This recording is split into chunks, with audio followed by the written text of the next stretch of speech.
G'day everyone, and welcome to our pre-season edition of Crowcast, our first for 22. God, it's been a while since we've been here, but we're back now. We're ready for the action, and I'm not even going to waste any time. Let's crack straight in.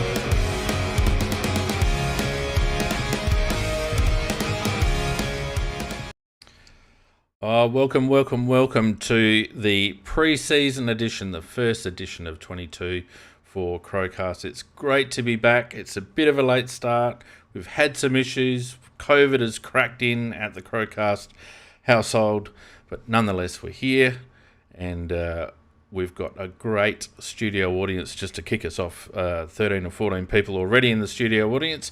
Peter's going to join us in just a moment. He's just getting himself organised. But in the meantime, I hope everyone had a good summer break. Some ups and downs over summer. Some tragic news recently with regards to Rodney Marsh, and of course Shane Warne was shocking. We've got the crap going on in the Ukraine, and we've got COVID smashing everybody. But nonetheless, it was a good break from the footy season. But by God, it's good to have you all back here once again. And it feels like we've never been away. Now it's going to be pretty scratchy this time in. We're not going to push the boundaries because we all know what I'm like. I'm bloody hopeless when it comes to the Crows coming on board, and so we're just going to ease into it. Really ease into it, just like Peter is at the moment. Peter, are you with us? I'll start off by asking, you've come from a period of poor form where they probably developed into a problem with his audio, and now you've come into the Crows playing funny buggers. You might have yourself on mute, or you might not have plugged something in properly. I came into the Crows and we were going through a similar reset. There's been some major changes that been just initially we'll just go through the motions. We have, of course, our YouTube stream and also our live audio stream is available on AFL Crowcast. And for those of you who haven't visited our website, AFLCrowcast.com, I saw them make some bold decisions with their list at that time, and have some veterans moved on and then go to the draft. Amalgamate all the footy news going on, not just Crows news, but every other piece of news going on from the major sites. So if you want to have a one-stop shop, we have to get on the journey and develop our young players. And we've got some talent. Is the place to be, but more importantly, if you can't be asked getting on YouTube or Spreaker or whatever, or Discord, all that's available to you on our website. You know, the venue, so you can we've got watch the stream, you can listen to the stream, and you can also chat on our embedded Discord chat. Yes. Interface and there. Also, you're dealing with so you don't even have to fire anything up. All you have to do is go to the AFL Crowcast How have you been able to cope with and the it's all there. challenges of Peter, all you're that with us in yet? a new state, relocating your family? Look, it's had some challenges. OMG, I've enjoyed Pete. every minute of it, and I love the knew we challenge, should and have I had a love the test industry, and I've actually fallen in love with the club straight away. So there hasn't been any issues with that. First There's major episode, and you're going to make me do COVID this solo. interruptions, the staff reductions, just challenges in Look, this it's market. great to have everyone on board on Discord. The wonderful to see of the some media good old faces in this again. Market, but it can be used for good. So I feel won't like go it's through real everyone. You all know who you are. It's just about me managing my time as well as I can. You know, this might be a bit of self-interest talking, but this year with the Crowcast, I'm really looking to build numbers. So we've got healthy numbers on the on Discord server, 230 fantastic coach members in our Discord successful community. culture. I just now have to really only pushing it over the last 12 months. In the best way I can. I'm keen to get that up. Darren We've Burgess got from about successful just under 500 followers on YouTube. I'm keen to get that just up on over the 1,000 mark if I can. How So the way you can help us, out of Melbourne, there was talk last year that he might come across. Anytime you see a tweet from us with regards to a show very or a bit of content that you like, with make sure you retweet down the or road share as well. the post or whatever. Every little bit helps.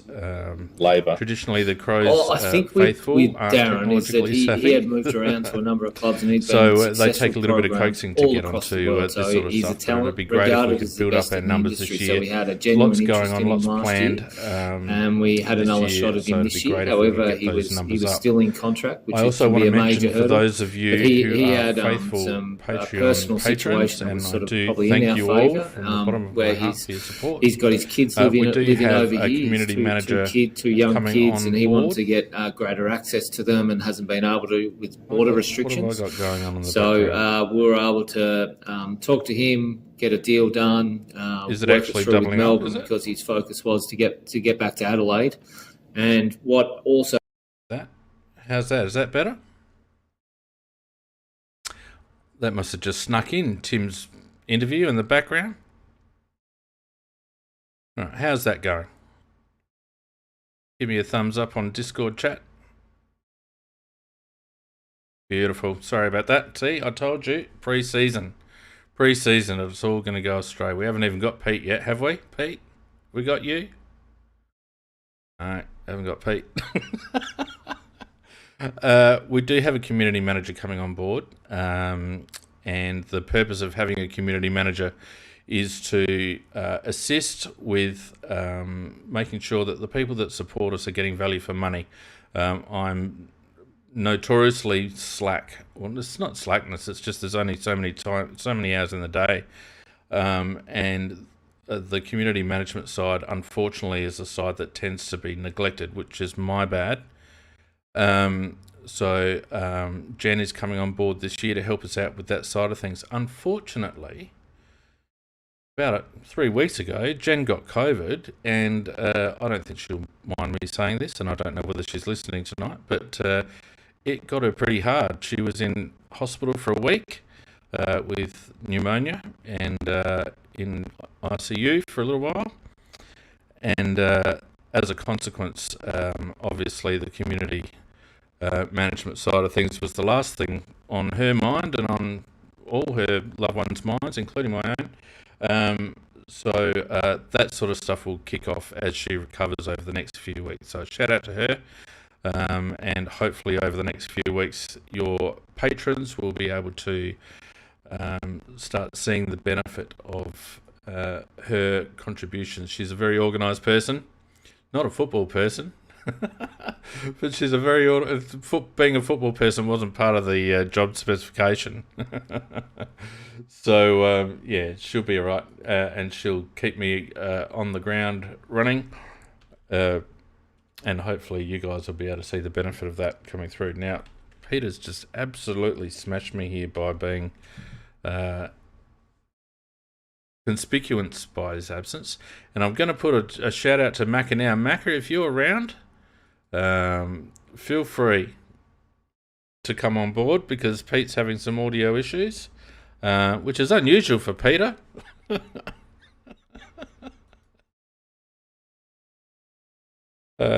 Peter's message to me, no idea why I'm not coming through. Yeah, well, that doesn't help me now. I'll invite you back in, Pete, see if you're any better. But Macca, if you're around the place and you want to come on board, come on board. But this is the opportunity, as we all know from last year, the Crowcast has a live studio audience. And the live studio audience has the ability to come on live during the show and have their say. Now, given that Pete's not having his say, are you, Peter? No, Pete's not having his say. I need you guys to help me out here. So Razor's going to come in. Oh, my God, Razor. Razor's been messaging me all afternoon. And it's been entertaining. Come on board, Ray. I want to see how drunk you are. Come on, mate. It's just that little button at the top. And you're muted. Come on, mate. Get it together.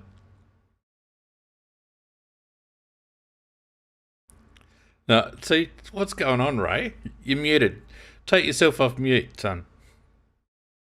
I don't think Ray knows what day it is, to be honest with you. Anyway, look, let's talk about the footy. And it was an interesting pre-season for the Crows, interrupted by a bit of COVID action, which sort of hampered our preparation to a degree and certainly hampered our selection for the 2 community series matches. Certainly one of them we couldn't even field an SANFL side in a scheduled match there. So we really did suffer in that regard, and I thought it showed in the first.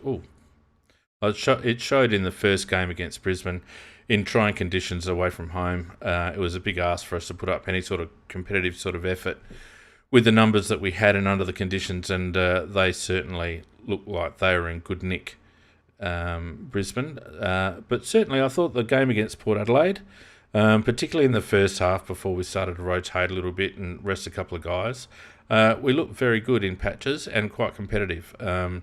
Obviously, our boys are still a little bit light and a little bit young, and that showed at times against the mature bodies of Port Adelaide, but the endeavour and the ball movement at times was very good. So that was pleasing to see. Now, Ray, did you catch any of the pre-season, mate? That's you, Ray. Oh, hey. Oh, shit. Are you still drinking? I'm here. Yeah. Ray's been drinking for about 4 hours. No, how long have you been drinking for? Nah. When did you start messaging me? About 2 o'clock this afternoon. About 12 hours ago. Yeah, about 12 hours ago. And you haven't slept, and you've just kept on the cans, haven't you? A little bit. Yeah. But Ray, I got to say, you're a fantastic supporter of the Crowcast. Well, I wouldn't say that. I'm a huge troll. Doesn't matter. You support us every step of the way, mate, and I really appreciate it. And you give me a lot of laughs, and I do appreciate your support on there. But did you catch any of the pre-season at all? Yeah, Rochelle was awesome. That was your big takeaway from the 2 games? Yeah, he did great. Our smalls are doing good. Test. Oh, Pete, you're here. Test. Yeah, we can hear you, Hi, mate. Pete. Oh, my God. I have no idea what has happened there. Never mind. Let's push on. So, Ray, Rochelle was your big positive. What was a negative? Did you see a negative out of the pre-season games?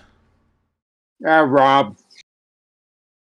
Riley O'Brien? Rob, he's in the ruck. We got to have somebody stand by him to take his kick, which drives me nuts. Because he's kicked for goal, he can kick, but he's a handball. It's like you got to release that dude down in an attack. So don't have somebody stand by Rob to take a kick. It's insane. All right. I don't disagree with you, mate. Anything else to say before I shove you back into the crowd? No, I'll go back in the crowd. I love this. Let's get everybody else in there. Yeah, fantastic, mate. Good on you. Good on you. Now, Peter. Yes. That was a dirty trick you just played, leaving me hanging for the first 10 minutes of the first podcast. I got a funny feeling it might be my something to do with my connections. Anyway, that probably is a fair assessment to anybody that has half a brain, but I've just been manic here trying to work this out. So anyway, sorry, mate. That's all right. We soldiered through. I've gone through all the preliminaries, so we can get right into the pre-season stuff. Ray mentioned a positive and a negative there. Josh Rochelle, obviously, a real standout in terms of the new blood. To me, I reckon he looks pretty much ready to go. Do you think round 1 he'd be in it for mine? Yeah, he's absolutely. He looks absolutely brilliant, doesn't he? I was mostly impressed with his 9 tackles or something on Saturday, which was a really, really good effort. Yeah. So he's obviously got that small foot. I think Fiend really, we're going to need him to push up a bit, aren't we? Don't you think? Sooner rather than later. He's good at what he does, but I just don't you can afford to have him down there for too long. Yeah, as much as he's stripped quite fit, I still think he's probably a little bit light. So you'd run him in very short bursts, I think. But I reckon he's exciting around the ball. He hunts the ball. He knows where it is. He knows where the goals are, I should say. And it just seems a likely type. And I know there's a few people that have been hanging on me, Tones and a couple of others, hanging it on me that I wasn't overly thrilled with our selection of young Josh in the draft. And I'm having to put my hand up, mate. I wasn't overly thrilled with it, and there was a reason why I wasn't overly thrilled with it. And it's because of this: is that we've been on this rebuild for a few years now, and really we don't have a midfielder to show for it. Yes, and that's true, Peter. This is something that really concerns me, and we're spending capital on almost every position on the ground. But we do not, apart from Pedler's, I reckon we had this discussion the other day, Fane. I reckon Pedler is the only top 20 draft pick midfielder, or currently trying to play as a midfielder, on our list. And isn't he a bit of a worry? And he's a worry in himself. So anyway, with the Rochelle, look, he looks fantastic, and I put my hand up. He does look great, but I thought he looked good pre-draft. But my concern is that we're going to the draft, year on year, and we're not getting, talented midfielders in that top 10 bracket. And so that's why the first thing I said with Rochelle is that, sooner rather than later, I want to see him push up into that midfield. Well, I mean, just looking at your point, since 2017, we had Darcy at pick 12 in 2017. And then in 2018, we had that disaster with Chase Jones. And Chase is pushing through, and he looks like he's going to be a serviceable small defender, but you don't spend pick 9 on a small defender.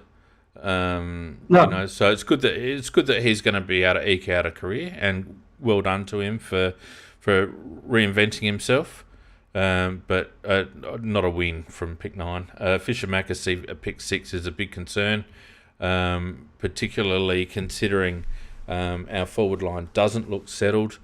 I don't think Fisher is going to be a defender, so he's going to have to make it in the forward line. And whilst there are glimpses of Fisher being able to take a grab and all the rest of it, I don't know, I've got some queries. And then, of course, last year we had Riley, which was a bit of a no-brainer, really. We couldn't have got that one wrong. No problem at all with that, Fiend. He was there, and obviously, yes, take him. Yeah. The one to question, of course, is, as you mentioned, Luke Pedler. Was certainly in and around the mark at that pick, through dispatches. But his body is a worry. He's had, a shoulder reconstruction. He's had, did he have groin issues last year as well? Or ankle or something. Yeah. Hasn't been able to get on the park much at either level. Got 10 minutes on the weekend and did a hammy, although he was doing laps today, so hopefully it's just a little bit of hamstring awareness rather than anything too serious. But he looks classy. Let's get that straight. I don't think we've seen enough of Luke to actually make much of a call about his talent, but from what you have seen, he knows how to get the ball. He's got a nice turn of speed, and he looks a likely type, but we've got to get his body right. I just shudder to think if we go through 2 or 3 seasons of Pedler spending 2/3 of it on the sidelines, 3 years worth of lost development out of that pick. So, and then of course Josh last year at pick 6. So, Hamish hasn't set the world on fire with his first round picks, that's for sure.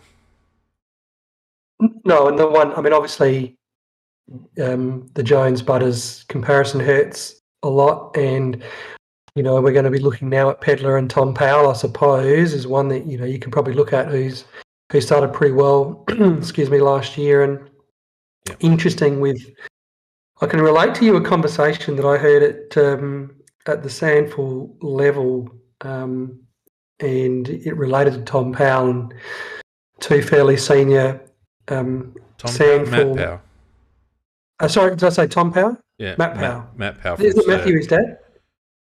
Isn't Matthew the dad? Matt Power, wasn't he one that played for the Crows? Isn't Tom Power the one that's playing for North? You're talking about the Power that's playing for North. Oh, it could be Tom. Yeah. Yeah, sorry, You're right. It is Tom Power. Yeah, so it was two senior under 18 coaches were debating Tom Powell, and it was one saying, well, he just doesn't go hard enough at the ball, and then the other one saying, yeah, but he just gets hold of the football all the time, and then but he just doesn't go hard enough. Yeah, but he gets hold of the football, and so there were those two conflicting views about him. Do you know what I mean? And so he's a little bit polarising in that way. But even at AFL level now, we saw last year he gets hold of the football. Well, mate, I hate to say it, but Powell is one of the I told you so's from my point of view.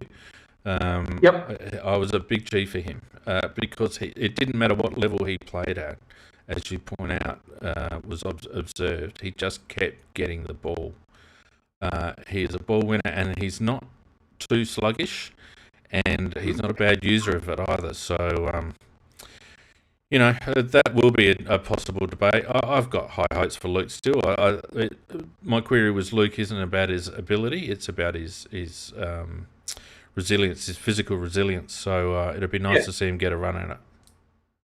But with all that said, Fiend, you've got to be impressed with Rochelle in his 2 trial games. He's 3 goals apiece. He's looked the goods. He picks up his dozen or so possessions. And as I said, 9 tackles was outstanding. And he gets hold of the ball, and his handball's quick, and is creative. And so absolute double thumbs up and tick for Josh Rochelle. I just don't think that we are a team. Given our last 5 or 6 years of drafting, I think we just need him pushing up the ground a bit. Yes, I agree. On that, young Jake Saligo also has played a few minutes. Looks light, but certainly looks talented. I mean, I know Hamish is a massive rap for this kid. In the interview that we did with him at the end of last year, he sung Jake's praises quite strongly, and with good reason, I think. He looks likely. He looks like he knows how to play the game. So it'll just be a matter of developing him. I'm not sure whether he makes the round 1 team. I don't think he does. But certainly I think if he finds his feet at SANFL level and strings a few games together, he's certainly going to be in the frame, I think, in his first season. I'm going to put one to you, a player who I think is possibly one of the strongest midfielders within our grasp currently.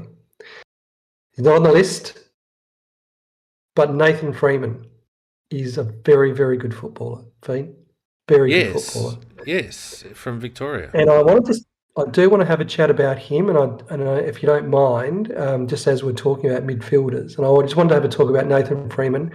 I wanted to talk about the whole issue of him getting to the Crows and landing here, and the very, very unfortunate and sad situation that Paul Seesman finds himself in with his concussion. I think it's a really big issue that's bubbling along at the moment in terms of pre-season issues for us, Fiend. Well, we've had various unsubstantiated reports about Paul's condition. He hasn't joined in any training of any physical nature since he had his concussion, which was around Christmas, wasn't it, that happened? Yep. He's done a few laps and, depending on who you listen to, didn't cope with that terribly well. And you've got to worry that we're 3 months on from that incident and he's still struggling with that condition. So I don't want to make any assumptions. I don't want to make any statements about what may or may not occur with Paul. But you have to be silly if you think that it's not a serious situation where we're 3 months on and he's not able to join in competitive training, let alone get on the track for a game. No, and the other side of that story is the fact that I don't believe for a second that Nathan Freeman leaves his VFL club to do what he says in his presser, and that is just to try out another state league. That just makes no sense to me at all. Well, you wouldn't have thought so. I would think that the only reason he gets out of his cozy spot him, tearing up the VFL is for an AFL opportunity, because we know that he just missed out on the Gold Coast and he's now come over to Adelaide. He's hunting an AFL opportunity. There's no two ways about that. Yeah, certainly a talented player. Here is one of our better players in the reserves trial on Saturday. Yeah, look, and certainly the type of player that we need in our squad at the moment through that midfield. Yep. So, it always strikes me as interesting, don't you? We've got a situation where we might have a player out, at least for a period of time, and we bring in a player that is like ready-made and just what we need and yada, yada, yada, and you think, isn't that what the bloody draft's for? I mean, how does this lad go from being overlooked, and I'm assuming he would have nominated, does he go from being overlooked in 3 drafts by 18 clubs, and then all of a sudden he's the bloody ready-made replacement for one of our better players? I know, it's crazy, isn't it? I mean, obviously his age goes against him. He turns 27 in June. Yeah. And I think also there seems to be a continual concern about his durability, which was the early part of his career, but if he's to be believed, then he's had 2 or 3 years now completely injury-free. His body is perfectly good. So, yeah, I don't know why. You can argue, and I think 1990 makes a good point. He didn't make it at the Gold Coast. He got done out by the Eagles player, Cetus. Yeah. So, he's not perfect, but I do think that he is I still do believe that he would be one of the better mids. Well, let's talk about what we saw with the midfield, because we saw a bit of the same, really. We saw a lot of Rory Sloane. We saw a lot of Rory Laird before he did his hand injury. Look, I've got to say, seeing Matt Crouch back in fit and firing just reminds you of how effective he can be as a distributor in tight. When you look at how well Rory Laird has gone in that role over the last 12 to 18 months, and then you look at his performance in terms of ball distribution compared to Matty Crouch, it's chalk and cheese.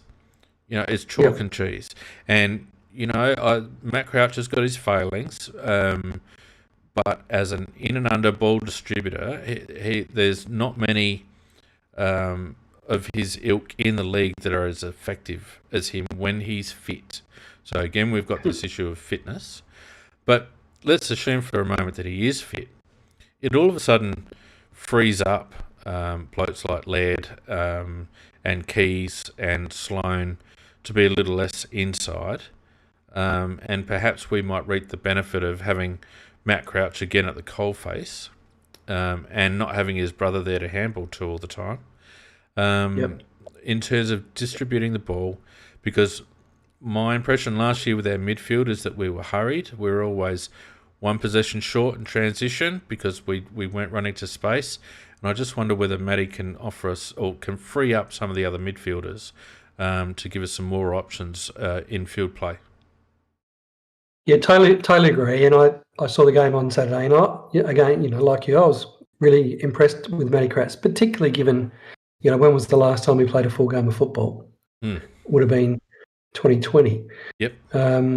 So that was a really good outing for a guy that has had a year out of football. And you'll remember last year, Fane, I wasn't disappointed at all when we got him for that 2-year deal. He's a good footballer. Yeah.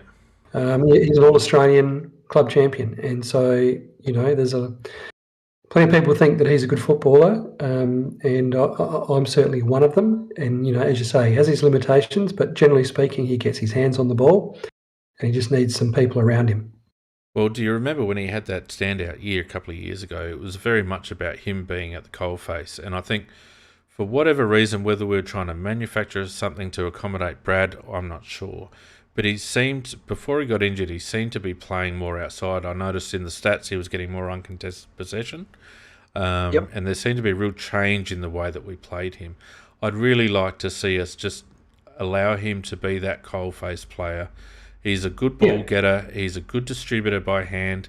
That year he was club best and fairest. He was actually a good distributor by foot as well, although he's prone to chippy stuff if he's not careful. But when he actually starts trying to use some penetration in his kick, he's actually not a bad distributor. So I think our midfield is all about balance, Pete. I was concerned that we saw as much of Sloane up for in the midfield as we did. I was not overly impressed that we didn't see... I mean, we saw a fair amount of Harry and a reasonable amount of Sam Berry. I would have liked to have seen a few more run through there. I thought we could have given Ned McHenry a bit of a run in there. We could have even given Chase a bit of a run in there. They are practice games, and we need options through the midfield. And there are I just felt it looked a bit same to me, and a bit stodgy when you've got Crouch and Sloane and Keys and Laird all in those rotations. Yep. No, absolutely right.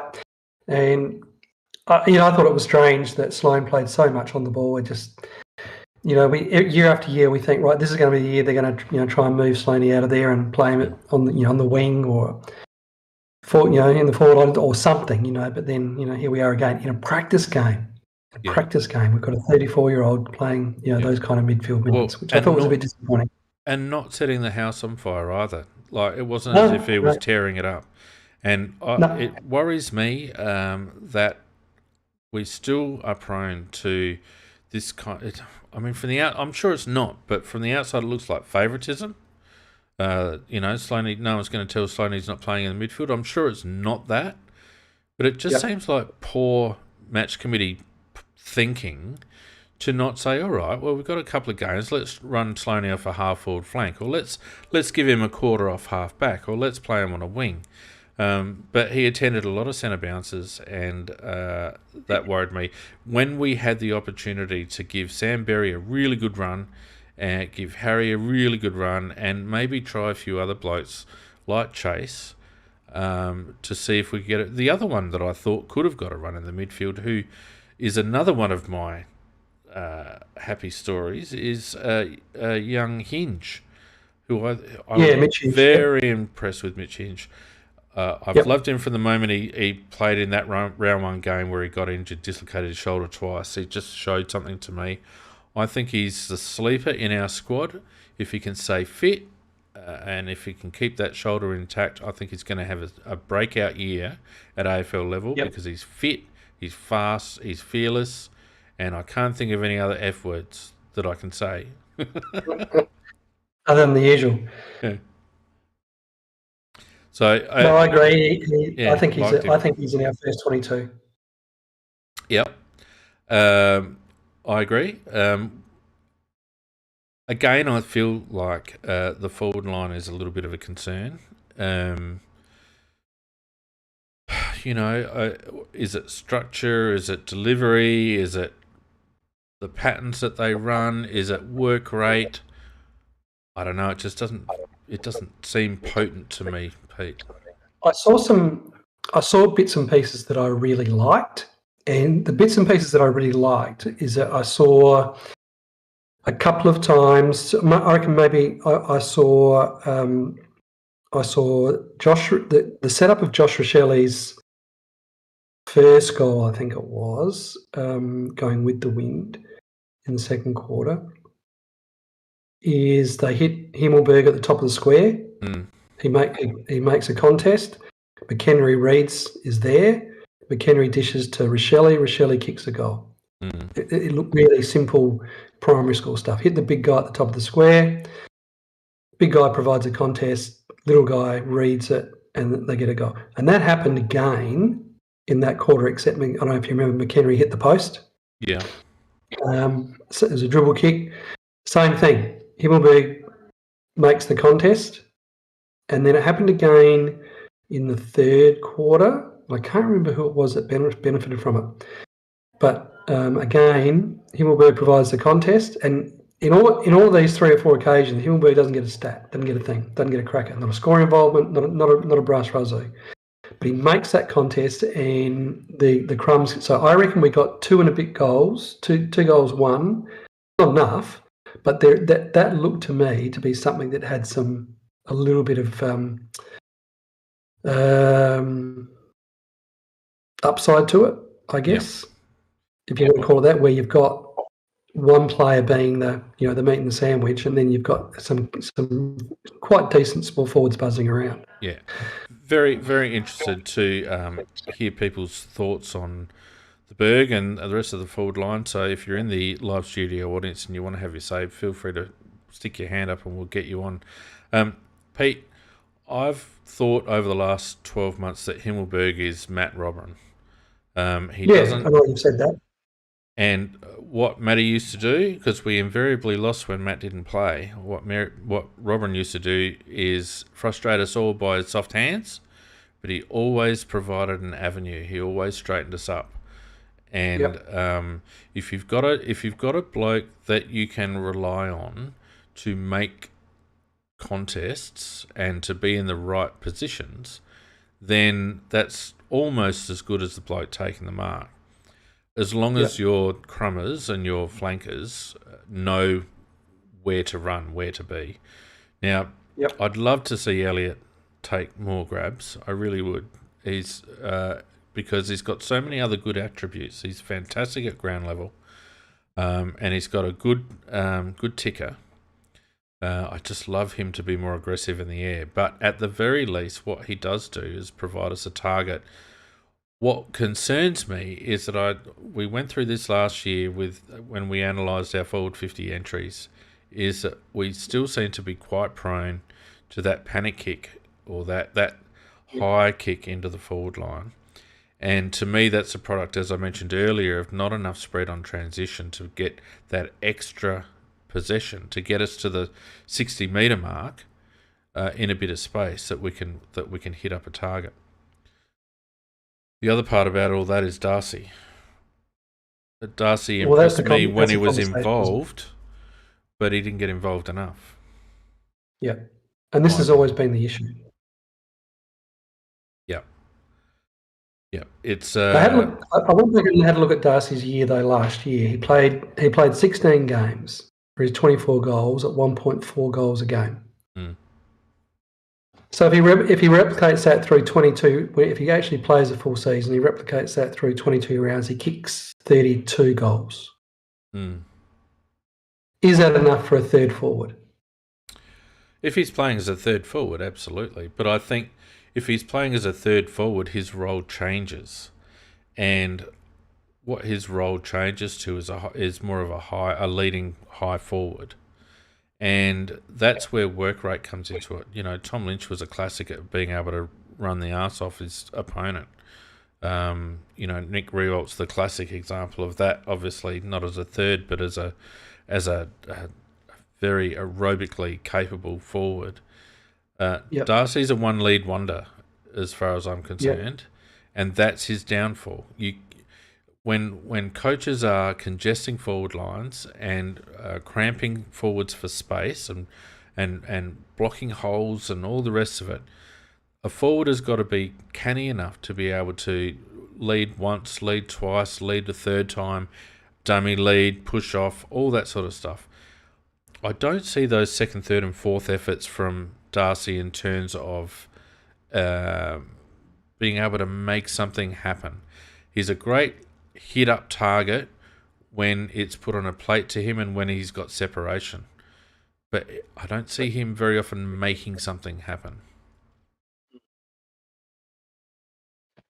Yeah, and look, it is just you see those flashes every game. You think, oh, this is going to be the game, and then it just doesn't happen. Yeah. Oh, there's no doubt he's got talent. There's no doubt he's a natural footballer. He's a beautiful kick. He's got size and strength, although he doesn't seem to use it in contested marking situations as much as what you think he would. But I think we've got to we've got like Darcy's got what 3 or 4 weeks before Tex comes back. 3 weeks. And he's gone through, what's this, his 5th year now, so he's had 5 pre-seasons. There's no questioning his fitness. He looks fit. He doesn't look like he's carrying any weight. He should know that 5 years into an AFL career where he still hasn't established himself, like he's played how many games? How many games has he played over his career? Not a massive amount. He wouldn't have hit 50 40 games. Yet. No, 40 games. 40 games for 50 goals. He must know that this is a make or break year, and what I want to see from Darcy is a bloke that's playing for his career. I didn't see that in the pre-season games to any great degree. Patches, as we always see. He's exciting when he's around the ball and, all that sort of stuff. But I just want to see him take a game apart. He hasn't really even taken an SANFL game apart. So, that to me is a worry.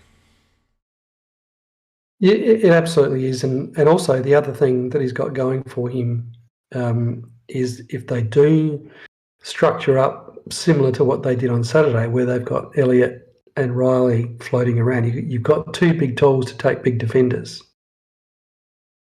He should be able to make something of that. Absolutely should be able to make something of that. 100% should be able to make something of that. Now, on Big Footy, I was chatting about this during the week, and I think it was my good friend Bix, surprisingly, who actually put up Toomey's pre-draft write-up on him, and I'm just trying to find it in time. But the point that I'd like to make out of that is that, here we go.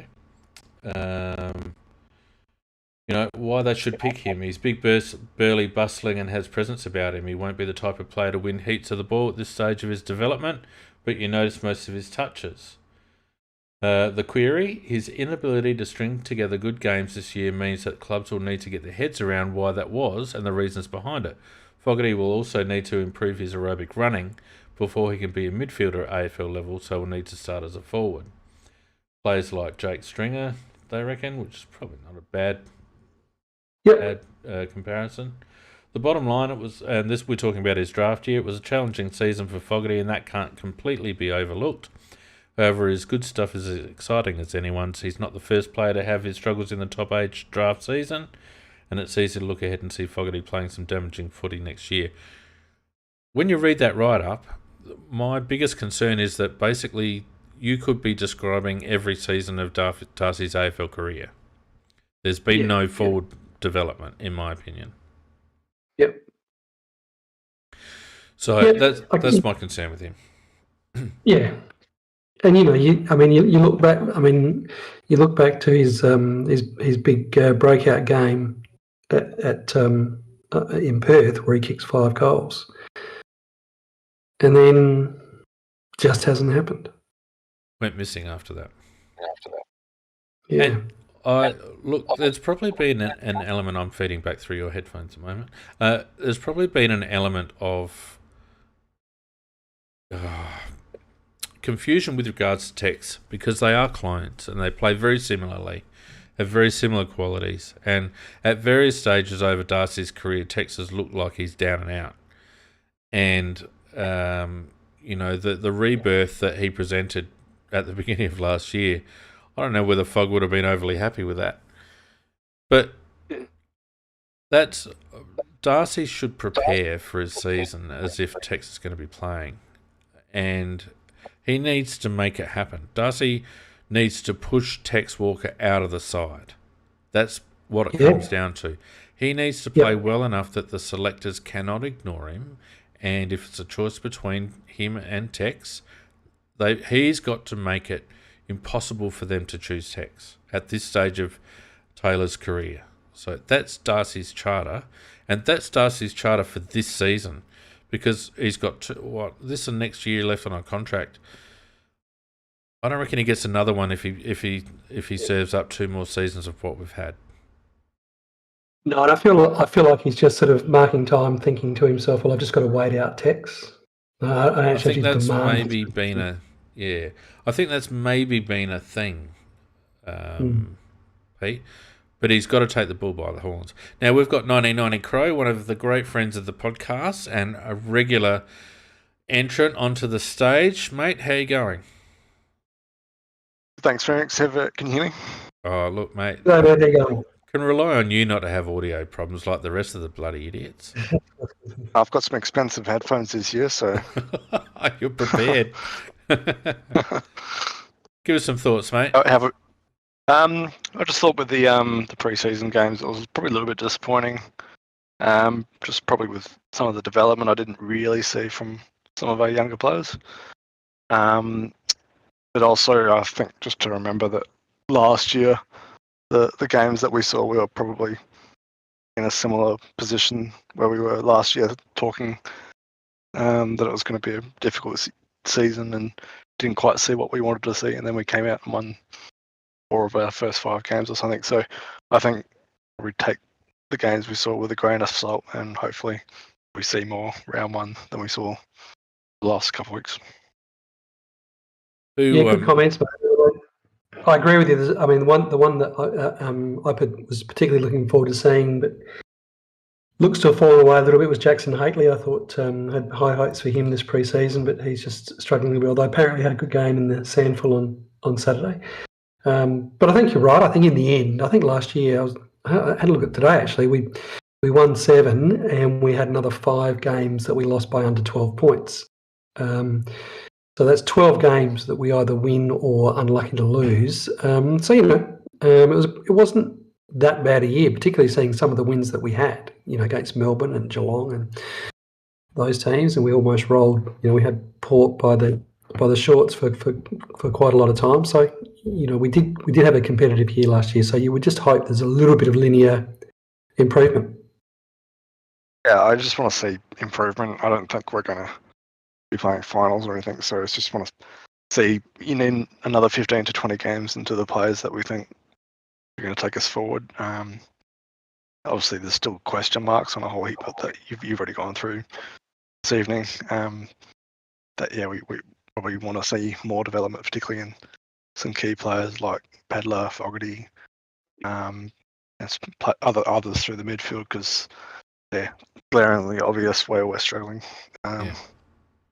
Just want to see improvement and probably our first rounders of the last 5 or 6 years.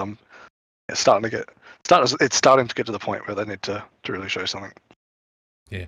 You touch on Jackson Hately. Let's just talk about Jackson briefly, because I don't think his circumstances are dissimilar to Darcy Fogarty's in terms of this being a very important season for him. He's come into our system, carried an injury by all reports last year, which hampered him. I think it was a hip, or it might have been OP or something like that, which hampered him last season. But by his own admission in the interview that we had with him at the beginning of last year, wants to shape himself as an inside midfielder. Now, his size puts him in the Bontempelli sort of category in terms of height for a midfielder. That what is it? I think is he 190? 190. Close, yeah, 190. 2-ish, yeah. Yeah. So, he's got a lot of the physical attributes that you would want from a midfielder in the current footy age.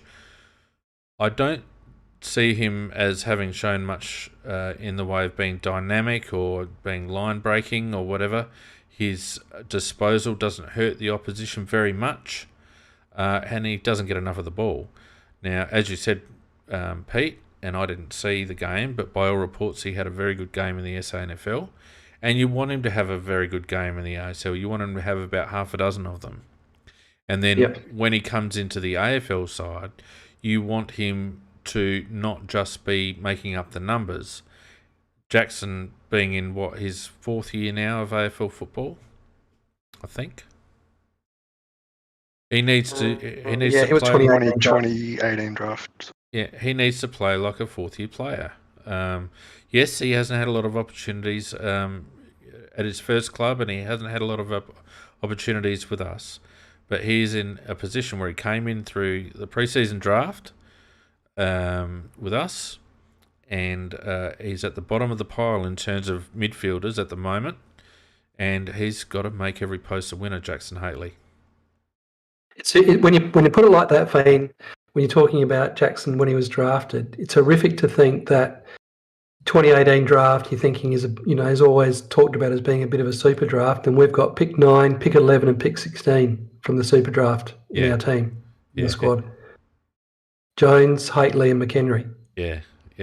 It's good return from and that super McHenry's draft. Probably the one, and McHenry's probably the one that's actually showing. Yeah, I the agree. Position he's actually drafted for. Yep, no, I agree. I thought he had a really good game on Saturday, Ned. Yeah, I'm comfortable with Ned being in the 22. I know he's got a lot of people who don't support him. The thing I like about Ned is he reminds me of a bit of that little terrier kind of Caleb Daniel type. He's always going to, he doesn't play that sweeping defensive role that Caleb does, but he's always in and around the ball. He's always trying to make something happen. He's got his faults. His disposal's not great. He's not a great kick for goal. He's not a long kick or whatever. But if he can get the ball 20 or 25 times, invariably he's going to give it to somebody more often than not by hand or by foot. So he's a good link player. He's a good contested player in transition, if you know what I mean. If the ball's in dispute, you can rely on him to at least hold it up. And every team's got to have one or two of those sort of players. Lacks class, probably, but shows a lot of heart. And if you want to put him in the same category as a Lockie Murphy, I think he gives us more than Lockie Murphy does, who's a similar type of player.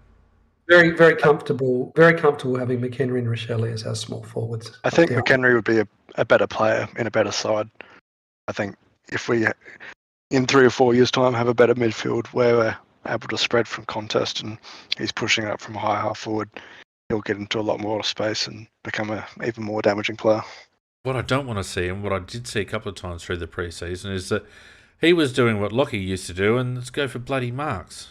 I just want Ned to stay on the deck. Don't jump, Ned. Just stay on the deck. Can't jump. I've seen him go for marks. It's like, dude, that's not your role. But again, that's the failing of a lead-up forward. Anyway.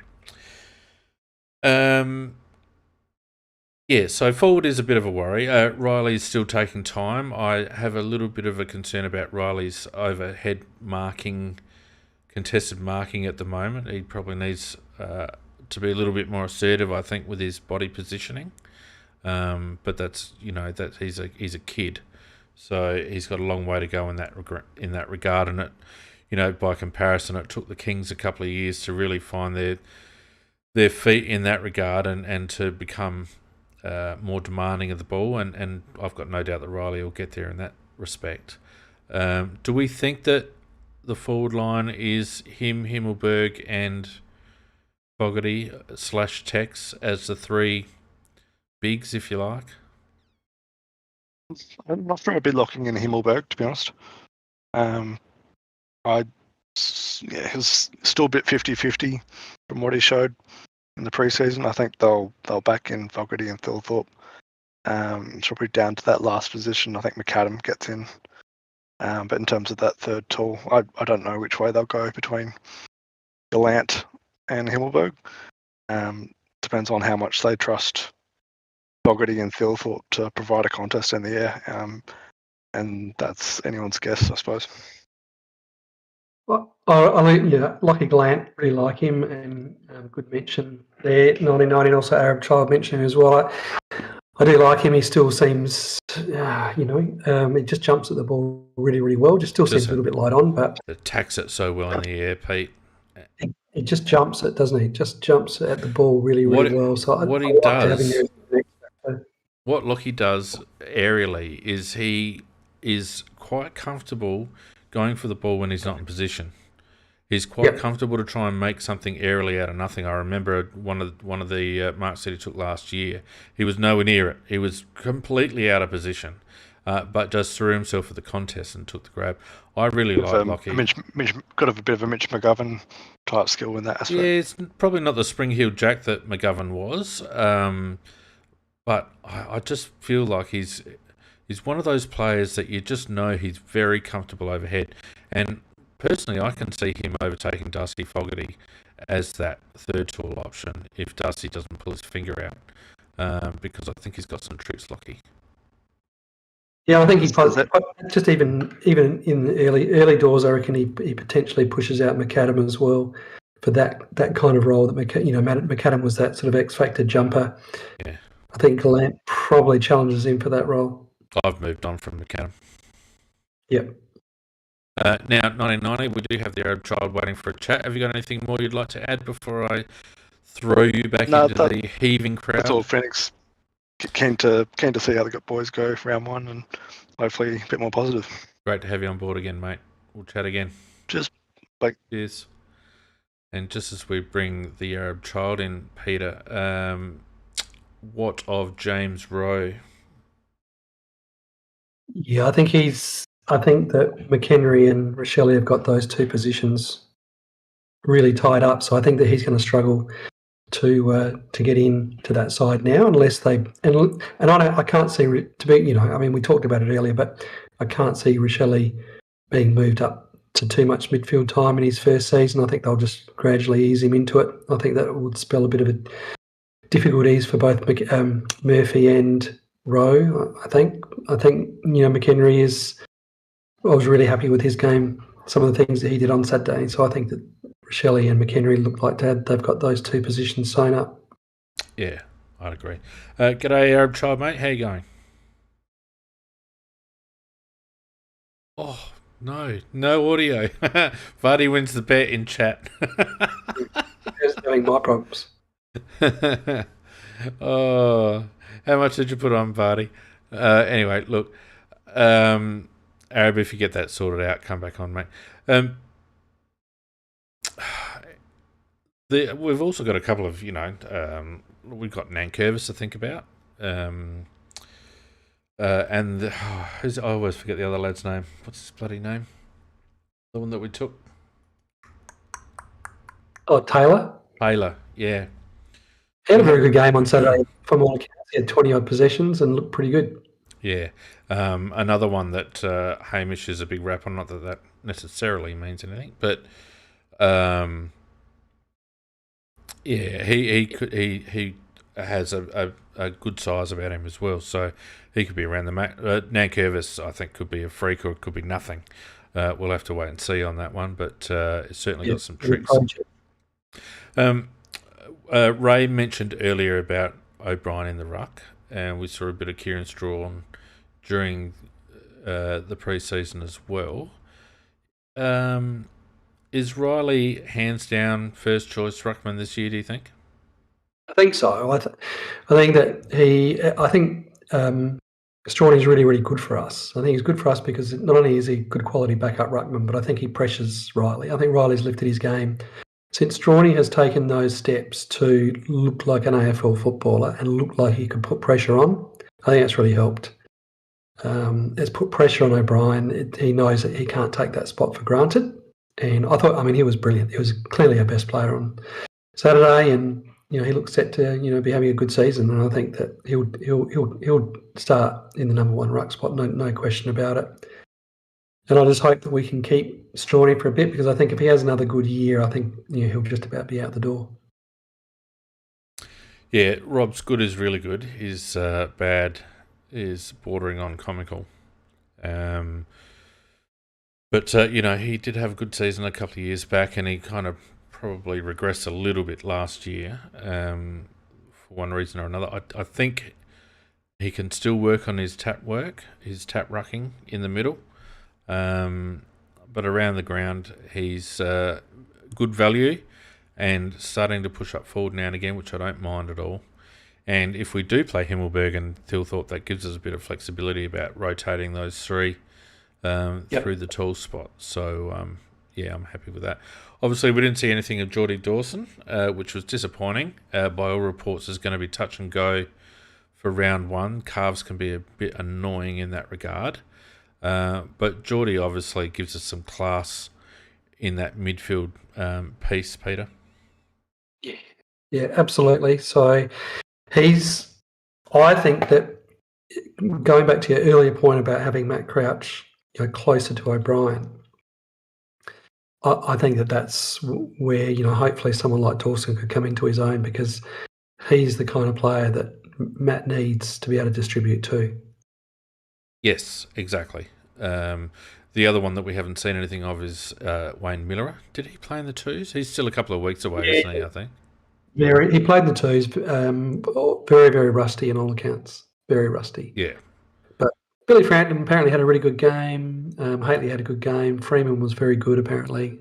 Taylor was very good. So, yeah, there were some good signs. Good signs, yeah. Look, let's put our necks on the line, Peter. I think we'll improve again on last season. I do have hopes that lads like Harry Schomburg and Sam Berry will benefit from having Matt Crouch back in the side. I think we'll see Harry almost be a regular starter in the midfield eventually. I think he's at some stage during the season. I think he's looking a bit ripe for a good season, I think, Harry. So I've got high hopes for him there. I worry about our potency up forward, our ability to kick enough goals often enough, and more so our efficiency. You know how demoralising it gets where you just pump the ball into forward line, it just comes straight back out again. Port exposed us early in that regard, where we were just peppering the ball with shallow entries into the forward 50, but then just getting done on the turnover. So we're going to have to be careful about that. It's going to be interesting to see whether Nick's changes our game style at all. It's been very contested ball during his tenure so far. Whether he feels comfortable to expand that a little bit. I will just pick up on something our old friend PJ Crowes mentioned in the chat there, saying that he hasn't seen anything of much of any style.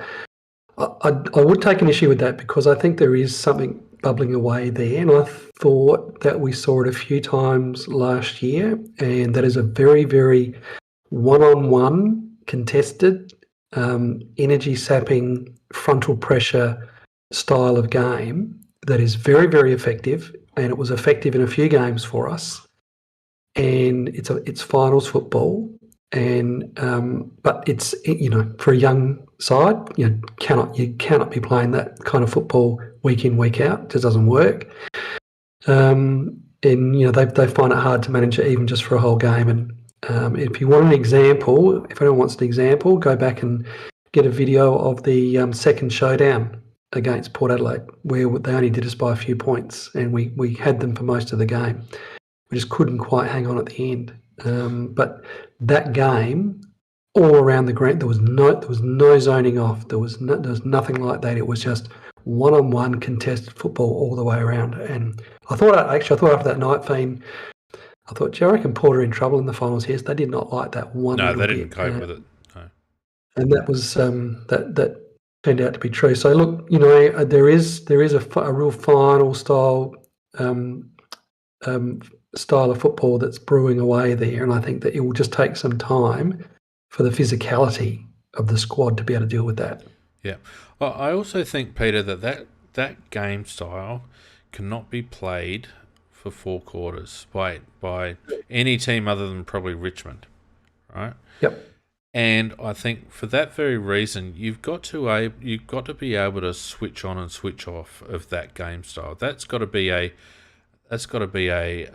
game style for certain periods of a match, and you've got to have, I'm not going to use the word plan B, but you've got to have an alternative way of playing to change the momentum of a game.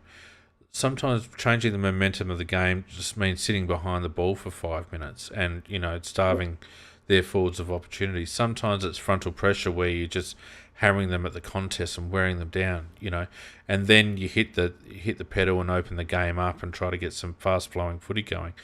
But if we try and play that, I don't think there's any other team in the comp apart from Richmond that can play that style of game. So it's very, very ambitious, and I don't know whether it's necessarily sustainable without alternative ways of playing.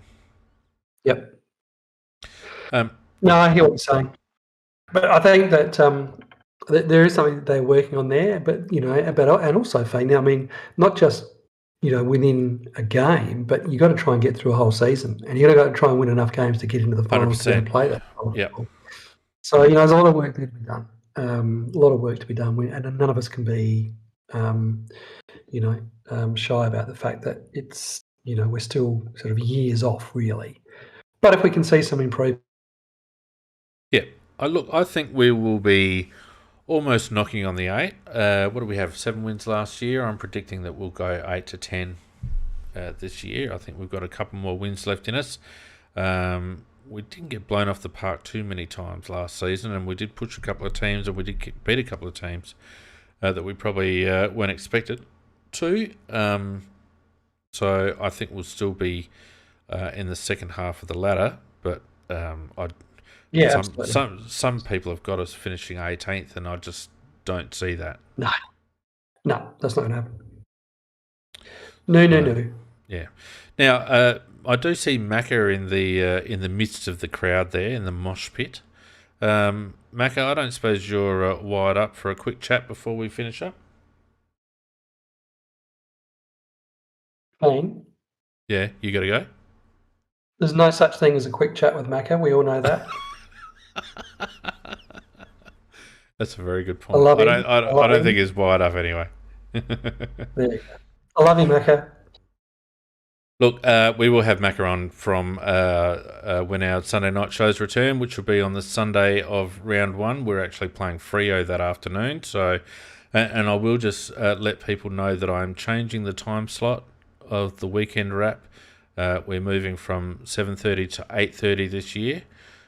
So both shows will be on at 8:30 at night. So the wrap show will be on at 8:30 on Sunday night, starting from the Sunday of our first game in a couple of weeks' time.